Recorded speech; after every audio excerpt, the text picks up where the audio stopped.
हरे कृष्ण। तो जगत गुरु शंकराचार्य जो टीचिंग्स हमको, जो फिलोसफी दिए हैं, मायावाद फिलोसफी, उसके पीछे उनका इंटेंशन क्या था, क्यों उन्होंने ऐसा किया? पद्म पुराण में, this is confirmed in the Padma Purana in the words of lord Shiva himself. भगवान शिव पद्म पुराण में ये बोल रहे हैं, ये पार्वती जी को वो बोल रहे हैं, मायावादम असत शास्त्रम प्रच्छन्नम बौद्धम उच्यते मयेव कल्पितम देवी कलौ ब्राह्मण रूपिणा ब्रह्मणश्च अपरम रूपम निर्गुणम बक्ष्यते मया सर्वस्वं जगतो अपि अस्य मोहनार्थ कलौ जुगे वेदांते तु महाशास्त्रे मायावादम अवैदिकम मयेव बक्ष्यते देवी जगताम नाशकारणात्। उसका अर्थ है, इंग्लिश में पढ़ देता हूँ, फिर हिंदी में बताऊंगा। The Mayavada philosophy lord Shiva informed his wife Parvati is impious, it is covered Buddhism. Buddhism ये एक इम्पियस अपवित्र फिलोसफी है। तो मायावादी जो निराकारवादी हैं, इन ये जो फिलोसफी, ये भी अपवित्र फिलोसफी है। It is Lord Shiva inform his wife Parvati the Mayavada shastra is impious, it is covered Buddhism. My dear Parvati, in the form of a Brahmin in the कलि युग I will teach this imagined Mayavada philosophy in order to cheat the atheist. I describe the Supreme Lord to be without form and without qualities. Similarly, in explaining Vedanta, I describe the same Mayavada philosophy in order to mislead the entire population towards atheism by denying the personal form of Lord. तो भगवान शिव यहाँ कह रहे हैं पार्वती जी को कि कलियुग में मैं ब्राह्मण रूप में आऊंगा और मैं एक फिलोसफी इन्वेंट करूंगा जिसका नाम होगा मायावाद फिलोसफी। और उस फिलोसफी के माध्यम से संसार में ये जो अपवित्र फिलोसफी जो है, इम्प्योर फिलोसफी है, डिमोनियक आसुरी फिलोसफी है, उस फिलोसफी के माध्यम से जो नास्तिक लोग हैं, जो डिमोनियक मेंटालिटी के लोग हैं, उनको मैं भगवान से दूर कर लूँगा, उनको मैं मिसगाइड करूँगा, मिसलीड करूँगा, ब्राह्मण रूप में आके ऐसा मैं करूँगा। क्यों? ये जगत नाश करना, जगत की ध्वंस के लिए। तो मैं शिव जी बोल रहे हैं कि मैं कलियुग में ब्राह्मण रूप में आऊँगा, एक नया शास्त्र जो वेदांत है, वेद वेदांत उपनिषद है, उसका जो मंत्र है, ऋचाएँ हैं, सूत्र हैं, उसका गलत तरह से उसका मतलब मैं निकालूंगा और उस मंत्रों को मैं, डेफिनेशन को समाज में जो आसुरी लोग हैं, नास्तिक लोग हैं, उनको मिसगाइड करने के लिए वो मंत्रों का इस्तेमाल करूंगा। क्यों? क्योंकि मुझे जगत का नाश करना है, जगत को ध्वंस करना है, इसके लिए मैं ऐसा करूंगा। और आगे क्या कहते हैं?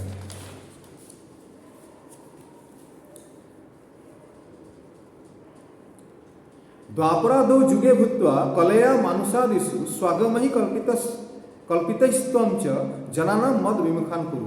इन the Kaliyuga I mislead the people in general by propounding imaginary meaning for the Vedas to builder them. Again, it is confirmed in the Padma Purana, Shrunu Devi Pravakshami Tamasani Jathakramas Jesang Sravana Matrana Patityam Jnaninam Api अपार्थम श्रुति वाक्यानां दर्शय लोकग्रहितम कर्म स्वरूप त्याज्यत्वम अत्र च प्रतिपाद्यते सर्व कर्म परिभ्रंशम नैष्कर्म्यम तत्र चच्यते परात्म जीवयोर ऐक्यम मायात्र प्रतिपाद्यते। My dear wife, hear my explanations of how I have spread ignorance through Mayavada philosophy. Simply by hearing it, even an advanced scholar will fall down. In this philosophy, which is certainly very inauspicious for people in general, I have misrepresented the real meaning of the Vedas and recommended that one give up all activities in order to achieve freedom from karma. In this Mayavada philosophy, I have described the Jivatma and Paramatma to be one and the same. तो ये थोड़ा बड़ा हो गया, मैं उसको shortcut में बोलता हूँ, थोड़ा हिंदी में। भगवान शंकराचार्य शिव अपनी पार्वती जी को बोल रहे हैं, लॉर्ड शिव, जब मैं इस अज्ञान को स्प्रेड करूंगा कलियुग में, I have spread ignorance through मायावाद philosophy, जो ये शंकराचार्य की जो निराकारवाद फिलोसफी है, अद्वैत वेदांत जिसे कहते हैं, अहम ब्रह्मस्मि, ब्रह्म जीवात्मा परमात्मा एक है, जीव ब्रह्म है और ब्रह्म भी ब्रह्म, मतलब जीव और ब्रह्म में कोई डिफरेंस नहीं है, ये अज्ञान है।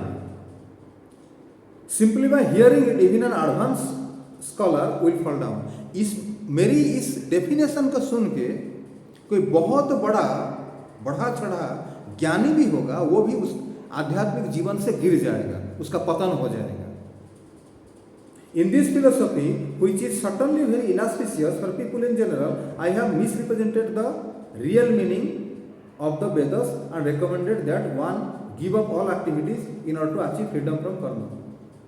तो ये जो वेद का मंत्र है उसको गलत तरीके से मैंने इंटरप्रेट किया है, ट्रांसलेट किया है, गलत डेफिनेशन दिया है, और मैंने ये लोगों को मिसलीड किया है कि आपको अगर मुक्ति चाहिए तो सारा कर्म छोड़ दो और सन्यासी बन जाओ। कई हरिद्वार में आप देखेंगे, हिमालय में देखेंगे, कई साधु होते हैं, सब कुछ काम बंद कर देते हैं, चुपचाप बैठे मौन हो जाते हैं, किसी से कोई बात नहीं करते, एक जगह बैठे रहते हैं, खाते हैं, सोते हैं और आंख बंद करके ध्यान में बैठते हैं, कोई कर्म नहीं करते हैं। उनको कहते हैं मोनिज्म, कोई एक्टिविटीज नहीं है, सब संसार त्याग दिए हैं। ये एक्चुअली ये वेदांत जो वैदिक सिविलाइजेशन है, जो रियल आध्यात्मिक मार्ग है, रियल आध्यात्मिक मार्ग क्या है? प्रेम पूर्वक भगवान की सेवा, loving devotional service towards the supreme personality God है, वो नहीं करते हैं। एक झूठ मूठ के हमने संसार को त्याग किया है, जंगल में रहते हैं, आंख बंद करके ध्यान करते हैं। किसको ध्यान करते हैं, क्या कोई नॉलेज नहीं होता। ये मैंने अपनी प्रैक्टिकल जीवन में देखा है, मैंने अनुभव किया है। कोई नॉलेज नहीं होता है, बस आंख बंद करिए और बस हम ध्यान कर रहे हैं, ब्रह्म को ध्यान कर रहे हैं, और ध्यान करते हैं कि सोते हो तो भगवान जाने। In this Mayavada philosophy I have described the jivatma paramatma to be one and the same. तो इस शिव जी कहते हैं कि जब मैं शंकराचार्य रूप में मैंने ये प्रमाण किया है, जो शंकराचार्य रूप में आके जो अद्वैत वेदांत फिलोसफी में दिया है कि जीवात्मा और परमात्मा बहुत एक है, जीव और परमात्मा एक, मतलब मैं ही अहम ब्रह्मस्मि, मैं ही ब्रह्म हूं। तो इसीलिए हमारे वैष्णव परंपरा में जो आचार्य आए हैं, बहुत सारे आचार्य जो भी आए हैं, उन्होंने हमें बार बार वार्निंग दिए हैं। तो कृष्णराज कविराज गोस्वामी पाद जो चैतन्य महाप्रभु की जीवन लिखे हैं, उन्होंने कहा है, हमको वार्निंग दिया है, तार दोषो नहीं तेहो आज्ञाकारी दास, आर जय सुने तार है सर्वनाश। जगत गुरु आदि शंकराचार्य शिव जी के अवतार थे, उन्होंने जो किया गलत किया, लेकिन वो गलत काम भगवान के आदेश पर किया। क्यों ये किया मैंने आपको आगे बताऊंगा। जीवेर निस्तार लगी सूत्र कैल व्यास, मायावादी भाष्य सुनिल है सर्वनाश। जगत गुरु आदि शंकराचार्य जो फिलोसफी दिए हैं, जो ज्ञान दिए हैं, उसको सुनने से आपका आध्यात्मिक जीवन सर्वनाश हो जाएगा, आप आध्यात्मिक जीवन से गिर जाएंगे। लेकिन इसमें जगत गुरु आदि शंकराचार्य का कोई दोष नहीं है। क्यों? क्योंकि उन्होंने जो कुछ किया भगवान की आदेश से किया, और भगवान कौन है? विष्णु, जो शिव जी की इष्ट देव है। तार दोष नहीं तेहु आज्ञाकारी दास। शिव जी भगवान विष्णु के भक्त हैं और भगवान की विष्णु की आज्ञा का पालन किए। लेकिन उस भाष्य को जो दूसरा आदमी सुनेगा, जो ऑर्डिनरी साधारण लोग सुनेंगे या उसको ठीक समझेंगे, उनका पतन हो जाएगा। अच्छा, भगवान विष्णु के आदेश क्यों जगत गुरु शंकराचार्य को हुआ? इसकी हमारी आचार्य परंपरा में हमारे जो गुरु हैं, आचार्य हैं, वैष्णव गुरु हैं, वैष्णव गोस्वामी हैं, परमहंस वैष्णव लोग हैं, जो 4 संप्रदाय में आते हैं, खास करके चैतन्य महाप्रभु की परंपरा में जो आए हुए हैं, वो हमको बोले हैं बुद्धिज्म, बौद्ध फिलोसफी, बौद्ध मत, ये वैदिक सनातन धर्म की कंप्लीटली उल्टा है, विपरीत है। The Buddhism philosophy is the 100% opposite to Vedic spiritual science. लेकिन गौतम बुद्ध बुद्धिज्म का जो प्रचार किए, उनकी प्रभाव से, उनकी पर्सनालिटी की वजह से, या उनकी जो भी हो, चाहे सिचुएशन जैसा भी रहा होगा उस समय में, आज से 3000 साल, 2500, 3000 साल पहले बीसी में कंप्लीट भारत वर्ष, उस समय भारत वर्ष था, उस समय इंडिया नहीं हुआ था, तो कंप्लीट भारतवर्ष के लोग बुद्धिज्म में परिवर्तित बौद्ध बन गए थे। लेकिन बौद्ध धर्म ये वेद के विरुद्ध में जाता है, ये वेद के आधार में वैदिक सिविलाइजेशन की विरोध में जाता है। ये जो भगवान निराकार है, निशक्तिक हैं, उनका अगर एकदम शॉर्टकट में बताया जाए, जो बौद्ध फिलोसफी के मानने वाले लोग हैं, उनका कहना है कि जो शरीर है, पंच महाभूत है, जो आपस में वो मिलते हैं पंच महाभूत, तो उनमें जीवनी शक्ति क्रिएट हो जाती है, फिर वो एक शरीर में परिवर्तन होता है, एक एनर्जी होता है। जब शरीर मर जाता है, जो पंच महाभूत वो डिजॉल्व कर जाते हैं, तो जीवनी शक्ति भी खत्म हो जाता है। जैसे लकड़ी, बांस, घास फूस लेके, मिट्टी, बांस, लकड़ी, घास लेके आप मकान बना सकते हैं, एक कुटिया बनाएंगे आप। लेकिन कुटिया कुछ कालांतर में, जो बहुत समय 1 साल, 5 साल, 10 साल चला जाता है, वो बांस, वो मिट्टी, वो जो कुटिया है धीरे धीरे जमीन में टूट के गिर जाता है और जमीन में ही मिल जाता है, प्रकृति में वो मिल जाता है। क्योंकि बांस हो, चाहे लकड़ी हो, चाहे पत्ता हो, घास हो, मिट्टी हो, वहीं से आप मिट्टी का कुटिया बनाए, लेकिन समय जब पुराना हो जाता है, फिर वहीं पे वो गिर जाता है और मिट्टी में मिल जाता है।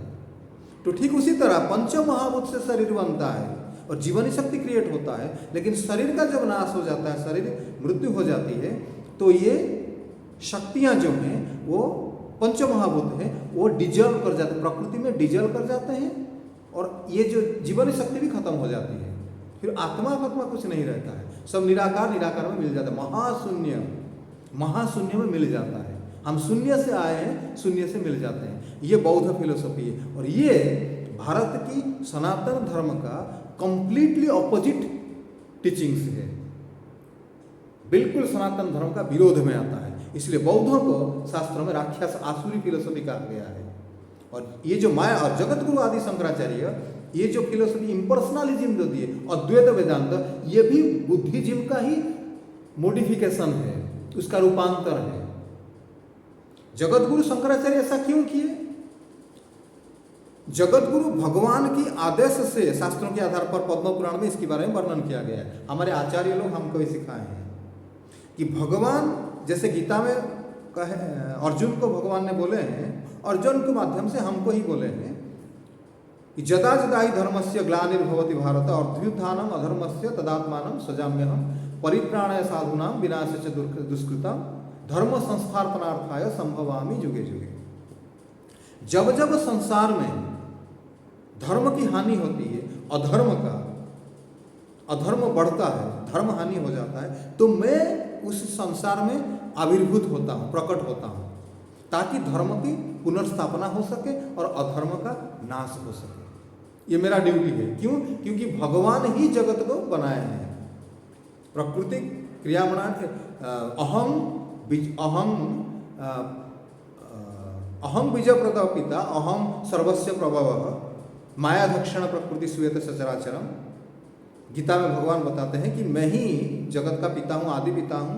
जगत में ही अपने आप को विस्तार किया है, हर जगह मेरे शक्ति ही काम करता है, और जगत जो माया शक्ति है, प्रकृति है, ये मेरी अंडर में काम करती है।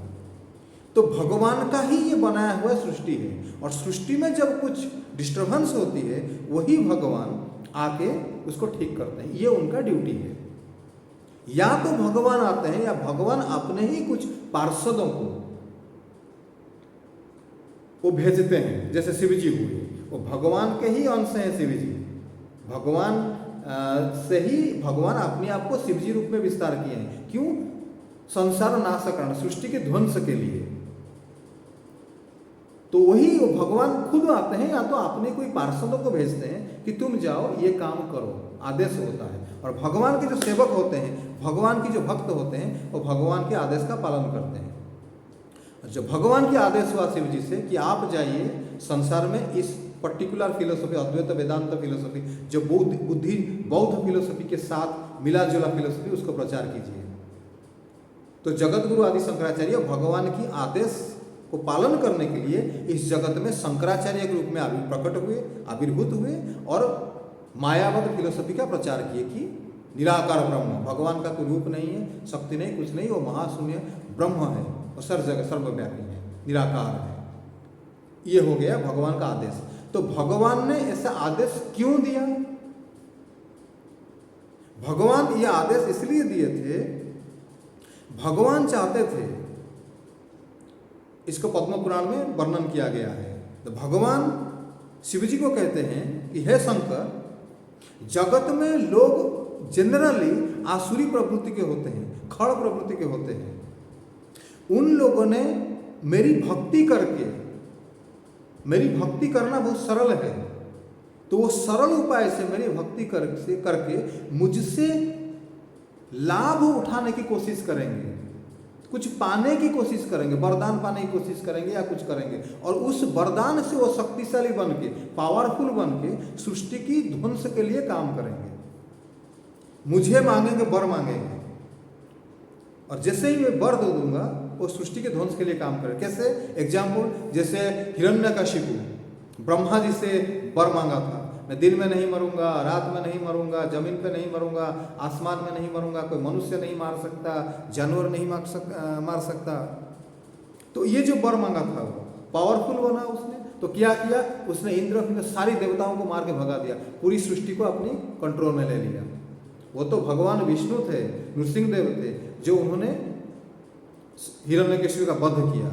बाकी पूरी देवता तो हार गए थे, वो तो सब स्वर्गलोक छोड़ के सब भाग गए थे, पूरी डिस्टर्बेंस चल रहा था। जब हिरण्यकशिपु का राज था उस समय तो ब्राह्मण को ढूंढ के उनका कत्ल किया जाता था, गौ की कत्ल किया जाता था, और जहाँ कोई यज्ञ होता था, कुछ होता था, उस यज्ञ पे राक्षस लोग जाते थे, वहाँ यज्ञ कुंड में ही पेशाब कर देते थे। ये पूरी भागवत में से वर्णन है, आप पढ़ेंगे तो आपको पता चलेगा। तो सृष्टि बिल्कुल ध्वंस के आधार पर, यज्ञ नहीं होगा, वेद पाठ नहीं होगा, ब्राह्मण नहीं रहेंगे, तो ज्ञान ही नहीं रहेगा, तो पूरा अंधकार सृष्टि ही ध्वंस हो जाएगी। क्योंकि जो यज्ञ होता है उसी में से देवताओं को उनका भोजन मिलता है, और उसी से वो शक्तिशाली बनते हैं, और वो वर्षा देते हैं, पानी देते हैं, हवा देते हैं, फिर पंच महाभूत हमको सप्लाई करते हैं, अन्न देते हैं, और उसी से सृष्टि में जीवन की संचार होता है, सृष्टि चलता है। तो ये सब हिरण्यकशिपु की जो राजा था वो इससे बंद होने की बराबरी कदार में आ गया था। ये तो भगवान नृसिंहदेव रूप में आए, हिरण्यकशिपु का वध किए। तो ये राक्षस लोग जो होते हैं, ये तो ब्रह्मा जी से वरदान मिला था उसको, हिरण्यकशिपु को, और भगवान विष्णु ने इस हिरण्यकशिपु वध करके सृष्टि को बचाया। लेकिन अगर ब्रह्मा जी की वजह से विष्णु भगवान अगर वो वर दे देते, अगर भगवान विष्णु की भक्ति करके हिरण्यकशिपु को वरदान ले लेता, तो फिर तो भगवान भी शायद उसको हो सकता है उसको नाश नहीं कर सकते थे, क्योंकि विष्णु भगवान जो वर देंगे वो तो बहुत पावरफुल होता है। तो इसीलिए भगवान चाहते हैं कि जो राक्षस आसुरी प्रवृत्ति के लोग हैं वो मेरी भक्ति से दूर रहे। जैसे वृकासुर हुआ, एक राक्षस था जो शिव जी को प्रसन्न किया तपस्या के माध्यम से, शिव जी से वर प्राप्त किया कि जिस भी सर पे मैं हाथ घुमा लूंगा वो उसका सर फट जाएगा। तो शिव जी के ऊपर भी एक्सपेरिमेंट करने के लिए शिव जी के पीछे पीछे वो दौड़ा। अंतिम में शिव जी फिर भागते भागते भगवान विष्णु के पास पहुंचे, और भगवान विष्णु कैसे ब्रह्मचारी रूप में प्रकट हुए, और वो उस ब्राह्मण को, वो राक्षस को बोले कि तुम क्यों, ये शिव जी जो है वो पागल हैं, ये तो नंगा रहता है, शमशान का भस्म जो है लगाता है, गले में सांप डालता है, त्रिशूल पकड़ा है, जटा रखा है, कभी कंघी भी नहीं करता, कभी नहाता नहीं है, तो ये पागल आदमी जो शिव जी है ये पागल है, इसकी वरदान का थोड़ी कोई प्रभाव होगा। तुम अपनी सर पे ऐसे हाथ घुमा के देखो, कुछ नहीं होगा। तो राक्षस भगवान की ये तेज से, भगवान की माया शक्ति से वो राक्षस जो है ब्रुकासुर जो है, वो सॉरी भस्मासुर जो है, भस्मासुर उसको कहते हैं, ब्रुकासुर भी कहते हैं। तो वो भगवान की बातों से मोहित हो गया और शिव जी की शक्ति जो है, वरदान का शक्ति को भूल गया और अपनी सर पे जैसे ही उसने हाथ घुमाया तो उसका सर फट गया, मर गया। तो शिव जी वरदान दिए थे, इसलिए विष्णु भगवान बचा लिया। लेकिन अगर भगवान विष्णु की अगर वो तपस्या करता, भगवान विष्णु से ही वरदान ले लेता, फिर बचाता कौन? तो इसलिए भगवान शिव जी को रिक्वेस्ट किए थे, आप संसार में जाइए और जो लोग आसुरी प्रवृत्ति के हैं, नास्तिक प्रवृत्ति के हैं और मुझसे फायदा लेने के लिए आते हैं, अपवित्र हृदय में, अपवित्र मन से कुछ तपस्या करते हैं, आसुरी तपस्या करते हैं, उनको मुझसे आप दूर रखिए। मैं नहीं चाहता कि वो लोग मेरे पास आए। तो आप संसार में जाइए और ऐसे एक वेद के आधार पर, वेद की आड़ लेके, शास्त्रों का आड़ लेके ऐसा फिलोसॉफी लोग, ऐसा ज्ञान लोगों को दीजिए ताकि वो मोहित हो जाएं और मुझसे दूर हट जाएं। ये पहला कारण था जिसकी वजह से जगतगुरु शंकराचार्य इस जगत में आए और एक अद्वैत वेदांत नाम का एक कंप्लीटली अपोजिट फिलोसॉफी, जो वैदिक सनातन धर्म का अपोजिट में है, उसको हमें लोगों को दिया उन्होंने। ये फर्स्ट कारण है, मेन कारण है। सेकेंडरी रीजन क्या है? जब शंकराचार्य अपीयर हुए तो उससे पहले गौतम बुद्ध आए थे और गौतम बुद्ध बौद्ध फिलोसॉफी, जो अपवित्र फिलोसॉफी है, पूरी भारतवर्ष में प्रचार किए थे। जगतगुरु शंकराचार्य क्योंकि वैष्णव हैं, शिव जी के अवतार हैं, वो चाहते थे कि इस देश के लोग, भारत को लोग फिर वेद की तरफ रिटर्न आए। उनका जो अपना धर्म है, वैदिक सनातन धर्म, उसकी तरफ वो रिटर्न अगेन आ जाए, लौट आए। इसलिए अगर वो सडनली उन बौद्ध लोग जो थे, जो बौद्धिक सारे तो बौद्ध बन गए थे, अगर सडनली उनको ये कहा जाए कि आप भगवान विष्णु हैं, भगवान विष्णु की भक्ति करना है, तो वो तो बिल्कुल, वो तो कहेंगे तो पागल हो गया है। भगवान कहाँ, भगवान हमारे गुरु बुद्ध हमको सिखाएंगे भगवान निराकार हैं, ये है, निशक्तिक हैं, महाशून्य हैं, ये कहाँ से आगे कहते भगवान के हाथ हैं, पैर हैं, भगवान का रूप है, मनुष्य से दिखते हैं, ये तो वो पागल हो गया है, वो तो मानेंगे नहीं। तो उनको आकर्षण करने के लिए, अट्रैक्ट करने के लिए भगवान शंकर ने ये टेक्निक यूज की है। जैसे बौद्ध लोग अंतिम लक्ष्य, जीवन की अंतिम लक्ष्य मुक्ति को महाशून्य मानते हैं, शून्य शून्य में मिल जाता है, तो जगतगुरु उसी को ही डिटो फॉलो किए कि वो जो आप महाशून्य कहते हो, वो महाशून्य तो हमारे वेद में भी लिखा गया है, अहम ब्रह्मस्मि, ब्रह्म सर्वव्यापी है, निर्विशेष है, निराकार है, एक एक ज्योति है। तो ज्योति ज्योति से मिल जाए, मैं भी ब्रह्म हूँ, वो भी ब्रह्म है, ब्रह्म ब्रह्म मिल गया, मिल जाएगा। और ये संसार क्या है? तो ये तो बस एक सपना है, ब्रह्म सपना देख रहा है, ये जो शरीर है ये एक सपना है, कुछ सब मिथ्या है, जगत मिथ्या है, ब्रह्म सत्य, जगत मिथ्या।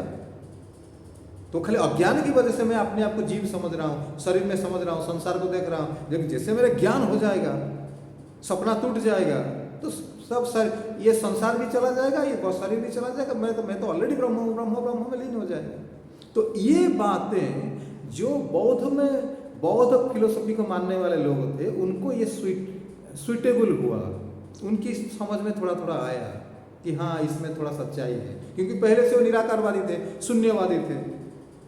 तो फिर शंकराचार्य की व्यक्तित्व की प्रभाव से, उनकी प्रचार की प्रभाव से फिर जो बौद्ध बन गए थे हिंदू लोग, वो फिर वेद की तरफ आ गए, ब्रह्म की तरफ लौट आए। इसीलिए जगतगुरु शंकराचार्य बुद्धिस्ट फिलोसफी को इंडिया से बाहर कर दिया, हटा दिए। और फिर बुद्धिस्ट फिलोसफी जापान में, चाइना में, वो मंगोलिया में, उधर उधर सब चला गया, कोरिया में उस सब चला गया। इंडिया से बौद्ध धर्म का प्रभाव जो था पूरा का पूरा 90-95% खत्म हो गया, सिर्फ शंकराचार्य की वजह से।